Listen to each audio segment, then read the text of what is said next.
Hey everyone, it's Coach from API, and today we're going to be talking again about my Longshot rifles. These are Nerf Longshot rifles I've been working on throughout the year. I've kind of been putting it off throughout the year, but Halloween's almost here, so I need to finish them off.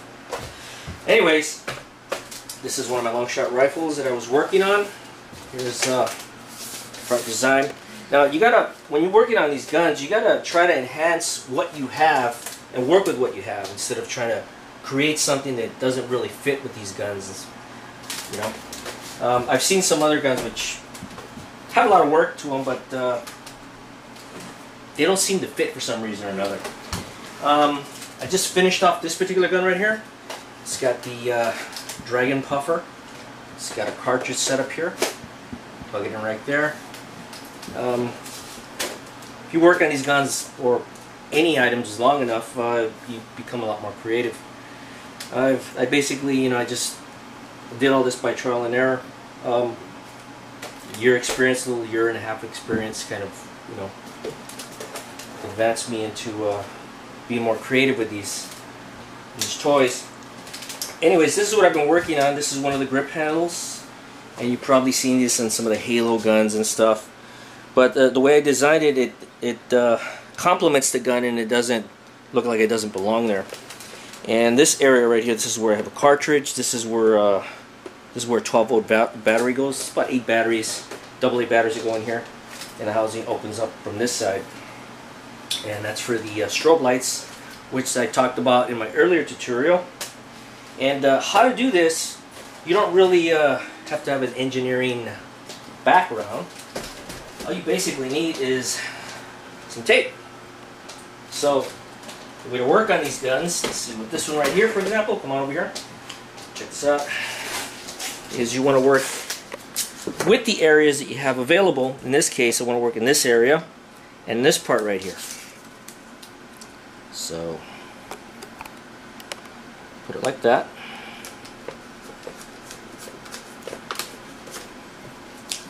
Another one up here. Tape is your friend, not your enemy.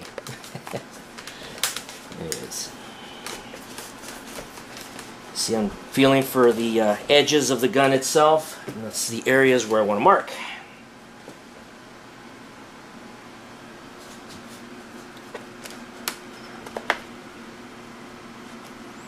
So these are basically the areas that I'm going to be cutting.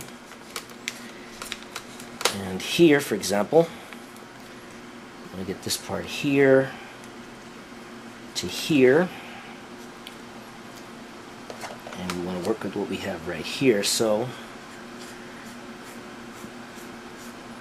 and you want to give it a nice curve to it that, you know, flows with the gun and not against it. And again, you don't need an engineering background. You can do it by hand. Very simple. Always keep in mind when you cut these out, you want to make them a little bit longer than what they are.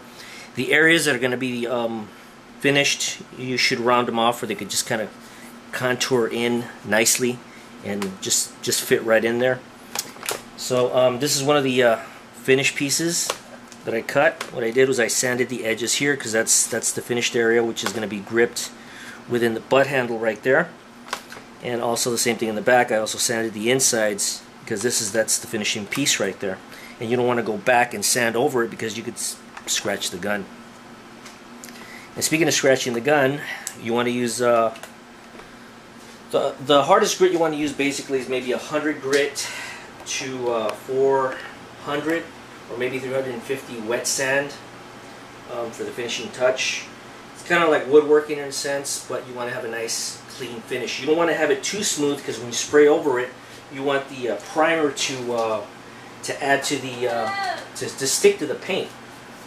So you want to leave it a little bit tacky, a little bit rough, but not too rough. Okay, so that's basically an idea how to do that with the tape, and of course a pair of scissors. And these you can also cut with a pair of scissors if you want to get a little more technical. Use either a utility knife or an X-Acto knife.